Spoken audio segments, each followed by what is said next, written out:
Hey guys, it's Caden. Welcome to another episode of Get Prepped Podcast, where we talk with voice actors, nonprofit leaders, and business owners about a gonna be a new game, Get Prepped. Today we have another amazing voice actress who's been with us since the beginning. You might know her as Whitney Houston and Naomi Campbell from Celebrity Deathmatch, or as I think it's Winx Club. I don't know the name of the character, but she was in that. She is Soroya Butler. Thanks for coming on, Soraya. Hi, hello. And it's Soraya, like the ray of the sun, Soroya Butler. All right, now remember that. My first question for you is, how did you get into voice acting? Well, voice acting, when I live in New York City, and so voice acting was always a part of being an actor in New York. So, you had to do all the things. You had to be on camera, you had to do voiceover because the name of the game in New York is get a job. Because it's so expensive to live. So I was very fortunate to have an agent who had an on-camera commercial department as well as a voiceover department. And so I was able to do radio commercials and like television commercials. And actually, as an on-camera actor, that's really all I knew about of voice acting, like the animated things, as you mentioned, the commercials for radio and television. I did a few industrial films, narration, but that's it. So, when the pandemic happened and there was no acting going on-camera acting, voiceover was the only game in town. And my agent said, he's like, Soraya, I cannot send you any voiceover auditions until you build an at-home studio.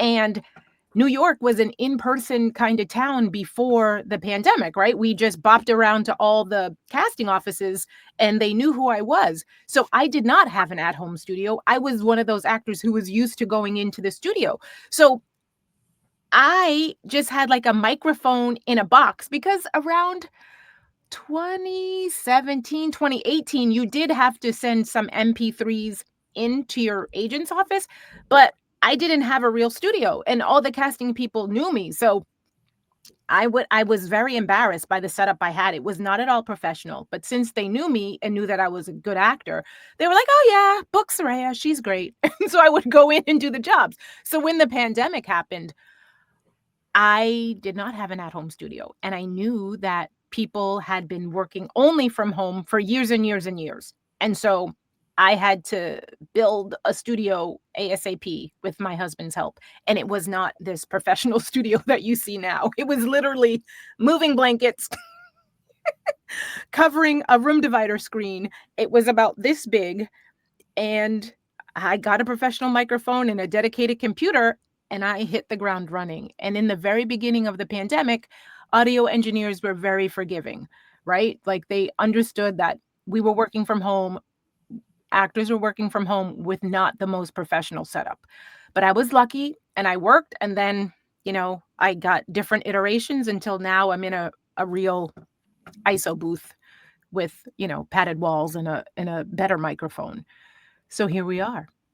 Here we are indeed. That's definitely a great way to get into voiceover. A lot of things happened during the pandemic that were positive. Musicians had to work from home, actors had to work from home, so I'm definitely glad you used that to your advantage, which leads me to my next question. What was your favorite role to take on over the course of your voice acting career? A favorite? Oh, there are just so many. Like the most fun are of course the projects I did for kids and Wix. So, I got to play like the fairy's mother, queen, whoever she was, the queen mother of one of the little fairies on Wix, and also the celebrity death matches because they were just hilarious and over the top and like really exaggerated characters that I could really sink my teeth into. But now, I mean, I'm one of the voices for McDonald's radio. So I have a lot of campaigns right now that we're running over the summer. So that has been fun to have such a wonderful client who keeps coming back to me. So that's a lot of fun. And of course, video games are fun because you're just, takes you out of your real everyday regular life. I get to play bad, like villains, and like usually I play like the mom, as I said, the queen mother, or I play like the nice teacher moms. But in video game land, I get to be villains and just do exciting things. So I'm really excited about Get Prepped. I haven't started yet, but my characters, they seem like they're going to be really, really fun, and I can't wait to see how they integrate and play with the rest of the characters in the cast. I'm excited to see it too, and I didn't know McDonald's had a radio station. I'll have to. No, not a radio station, but lots of ads in a campaign that play predominantly on the radio as opposed to television. So that's what I've been doing. Oh, that makes much more sense. Yeah. You said McDonald's radio. Oh, did I? Oh, I meant McDonald's for the radio. To differentiate from that makes sense. My next question for his what's a funny or challenging in the booth or on-set moment that you'd like to share with us? Oh, I do a lot of medical narration. And sometimes, you're going over the script and the words, but, and then you get in the session and then you stumble on not even the hard word. You stumble on an easy word and you're just like, oh, this is so embarrassing. But you take a breath and you do it again. They know we're humans and we make mistakes. So that's like, I don't like to do that, but sometimes it happens and you have to roll with it. On the set, yes, I did a long time ago. I did a commercial for Lowe's, and I just improvised. Like it was a reveal of my new bathroom. Like I was like a single woman. I have been renovating rooms in my home that I had, and the last room to check off the list was the bathroom. And as the character, I was supposed to be super overwhelmed, and I went to Lowe's and I had help and made everything easy. And so when it's the reveal of my bathroom, they were just like, oh, just do something fun. And I was like, oh, okay. So I opened the door of my bathroom and I was like, ah, and I did a spin and a giggle, and they loved it. They were like, oh my God, that's amazing. And so they kept it in the commercial. So I just improvising, being open, taking chances. I love doing all of that. Sometimes they work, sometimes they don't, but that one worked.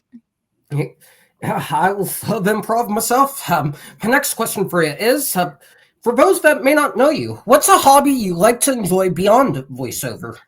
I love just taking hikes, walking in nature. My husband's from Vermont, so we often go to Vermont to visit his family, and we go hiking.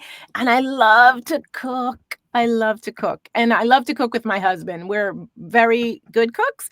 And so somebody takes, like the protein, and then the other person will do the sides, and then, we bring it together for a good meal. So yeah, I love to cook. I love hiking as well. There's a bunch of great trails here in Ohio where I'm based and that I've gone to. My next question for you is, what's something you've learned over the course of your acting career that you wish you knew when you first started? Acting is a long game. You can get lucky and get like a great role, and you have a job, but you're constantly looking for the next job. And I wish I knew that starting out and treated it more as me being an entrepreneur and a business person from day one, instead of, being an actor with an agent waiting for the phone to ring. Like you constantly have to network, you constantly have to meet with people and be on the lookout for your next job while you're in your thing that you're in. I mean, and that goes for while you're in a play, you either, you're meeting casting directors and reaching out and doing what you can for the next play or the next connection.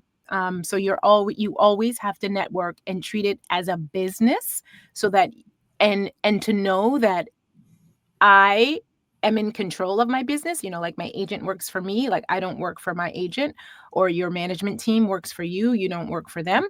And you seek opportunities everywhere. Exactly. That's a great way to put it. Exactly. Not just with entertainment, but with anything really. Anything about networking.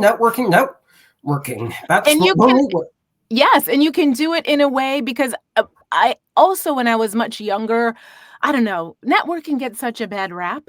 Like I felt like very like, oh, it's so schmoozy and oh, I can't do that. And like I just felt like it was like inauthentic, right? Like it was like something that was apart from me and I couldn't do it. But there's a way to network to all you're doing is sharing your genuine self, right? You're just making friends. Exactly. Trying to be of service, right? See how you can help them out. And now that I've realized that about the networking, like I have a lot to bring to the table. I am very talented. I have skills that, when we collaborate and work together, we can do a great project. And now that I see networking as that, you're just making friends. I love to make friends. I love to talk. So now that I am, just more confident in myself and in my talent, I have a much more grounded and realistic attitude towards the networking, and it has served me better. It's That's actually resulting in connections, which is what we want. exactly. A lot of my best opportunities have come from me just casting a net out, shooting an email, networking, and seeing what comes to me. Which leads to my last question for you.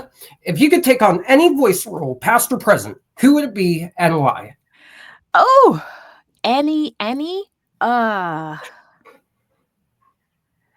I mean, Storm comes to mind. I love that character, always have. So in an animated version or live action version, I would love to play Storm. Love, love, love.